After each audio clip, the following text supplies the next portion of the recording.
This AI is running on my laptop right now. Not in a browser, not through ChatGPT, not through someone else's server. Which is all cool until you realize it's using a ridiculous amount of storage, making my laptop work for its life. And it's not even close to as smart as the AI I normally use. But after trying this, I actually think more people should know how to do this because local AI is useful in a very different way.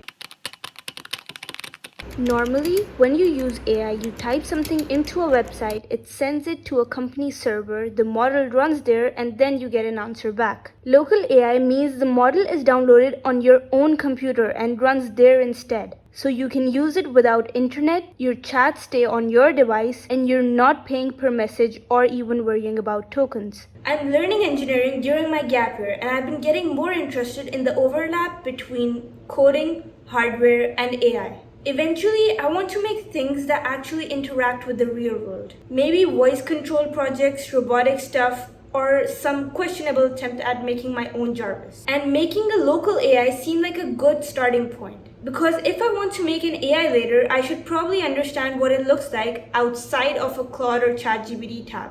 I also wanted to know whether it's useful for someone like me or whether it's something that people just install so they can say they installed it. Now, before we do this, the annoying part is that your computer matters.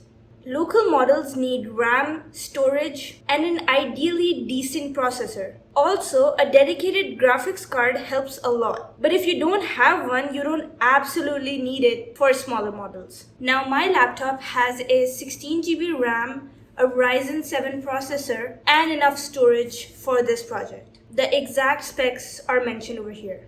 I'm choosing a smaller AI model for this project so that my laptop can actually stand a chance at running it. An easy rule of thumb is smaller models are easier to run but less capable, whereas larger models provide better answers but have heavier hardware requirements. Another thing to note is you need a lot of space since each model can be multiple GBs. So if your laptop already struggles running multiple Chrome tabs, it's probably better to start with a smaller model and move upwards. I'm using Ollama because it's one of the easiest ways to run models locally, especially if you want to run them through the terminal or connect them to code projects later on. Also, I'm on Linux, but the website has straightforward downloads for Windows and Mac as well. I went to the official Ollama website, copied the install code for Linux, pasted it into the terminal and hit enter. And immediately hit with a classic tech speed bump. The installer told me I couldn't proceed because I don't have Snap installs on this distro. Anyways, once I sorted that, I let Linux do its thing and we were back in business. With Snap sorted, I reran the Ollama command, let it initialize, and ran Ollama -- version to make sure we're officially live.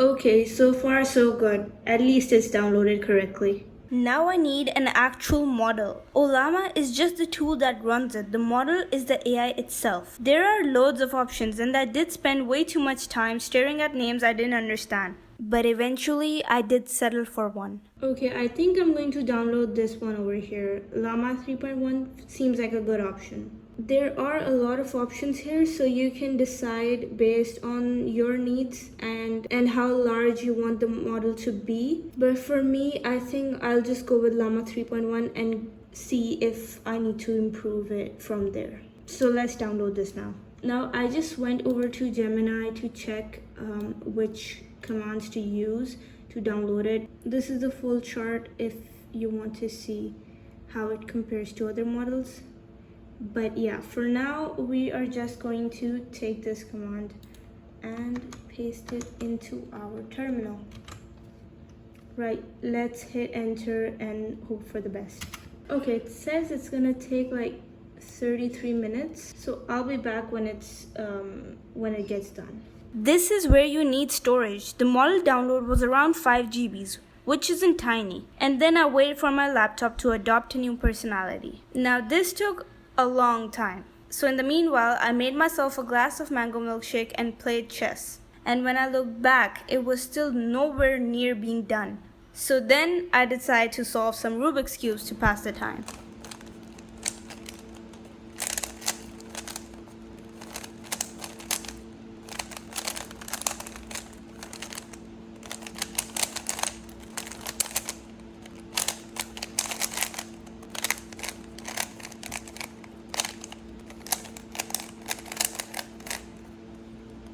And eventually it did take a lot longer than I thought, but once I was finally done, it was time to test it out. Okay, it's done downloading as you can see, and it says send a message. So let's just send a super simple prompt. We'll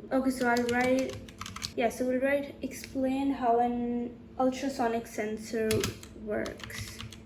So I've turned the internet off, as you can see. Okay, it is taking quite a bit of time, but that is to be expected. Okay, let's go. That's crazy. This is insane. And as you can see, the internet is not connected, and this is giving me a response. Okay, so for someone who's not done this before, this is absolutely crazy and mind-blowing. I wonder how the larger models will perform based on this, because this itself is pretty nice, other than the fact that you have to type into a terminal, which is not too nice. I mean, practically speaking. Okay, let's just wait for the response to load. Alright, so it's finally done. It told us the working principle. It also told us how it works, how to make it work, the basic components in it, the advantages. It basically just told us every single thing, right? That's crazy. So we know it works, right? Which itself is crazy, and I'm absolutely mind blown. But I'm not going to pretend I want to type into a terminal every time I need help with anything. Even though I don't mind it, it's still not the best. So what I'll do is I'll set up a chat interface. I'll use Open Web UI for this, since that is the most common one, and it will give it a normal chat interface feel. So let's do that now. Okay, now I believe we'll just have to paste this in and it should work. Alright, now let's wait for it to load. Okay, so now as we can see, Open Web UI is running in the background. So let's just go and check. So let's press enter and I should see an interface. Okay, let's go. Now the internet is on right now. Let me just turn it off and we'll refresh to make sure everything still works. So let's do it again. Now the internet's off. Let's see if it works. And there we go. Okay, perfect. Okay, so I fixed everything up, and now as we can see, Llama 3.1 is running and the internet is off, and this looks a lot more like a normal chat interface. Okay, so I wanted to test whether I'd actually use this, so I gave it 3 simple tests to see what it gives me. So the first test is explain a relay to me. Okay, so it took a while, but now it's giving a proper answer. It is still a lot slower than ChatGPT, Claude, and other ones. Okay, it took a while, but we finally have the answer, and it was quite a comprehensive answer, and after reading this, one will understand what a relay does. Now the second test is seeing if it can explain code to me. Okay, so I'll just open some code I have, and I'll ask it to explain this. Once again, you guys will see this a lot sped up, but in real life, this is taking quite a while. So along with debugging your code, you can also ask it to write code. Albeit it is pretty slow, but it does work. Okay, the response is finally done. It took quite a while again, but it's still worth it since it's all offline, and it's pretty cool to see it debug it in real life. Now the final test is seeing if it can give me life advice. So I'll ask it to give me top 3 productivity tips. And this time I'll ask it to keep it concise, because I've been noticing it gives me quite a comprehensive response even when it could be quite short. Okay, so it gave me the response, and as we can see, it did give me a concise response.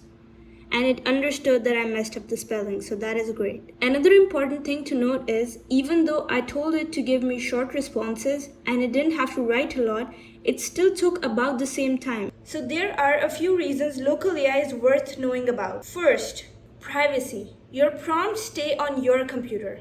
That does not mean your computer becomes magically secure. If your laptop is compromised, that's a different problem. But you're not automatically sending every conversation to a third-party AI service. Second, it works offline.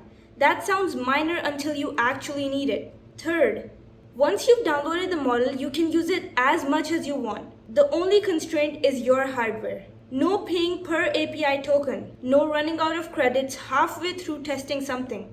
No worrying about long conversations costing you money. And finally, you can customize it later. You can connect it to local models, to tools, documents, voice systems, and eventually hardware projects. That's the part I'm really excited about. But there are very real downsides as well. The biggest one is hardware. Better models need more RAM and usually benefit massively from a good GPU. On a normal laptop, like this one, you're making compromises. My model right now is slower than using an online AI model, sometimes noticeably slower. And another major point is that the answers are not always as good. Smaller local models can be confidently wrong, miss context, or give code that looks believable but doesn't work. So I would not use it as my only source for something important.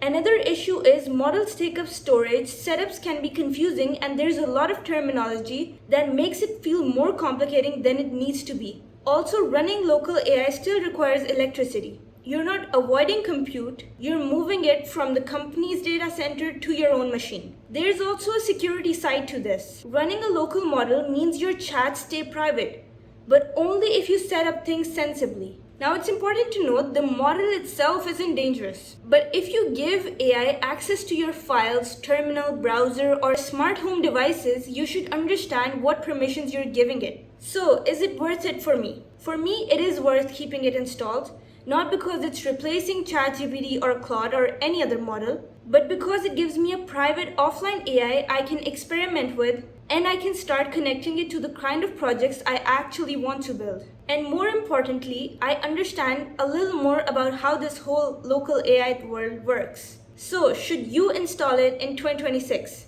And the short answer is, if you have a reasonably capable computer, care about privacy, and want to use AI offline, or even want to build projects with it, yes, I think it's worth trying.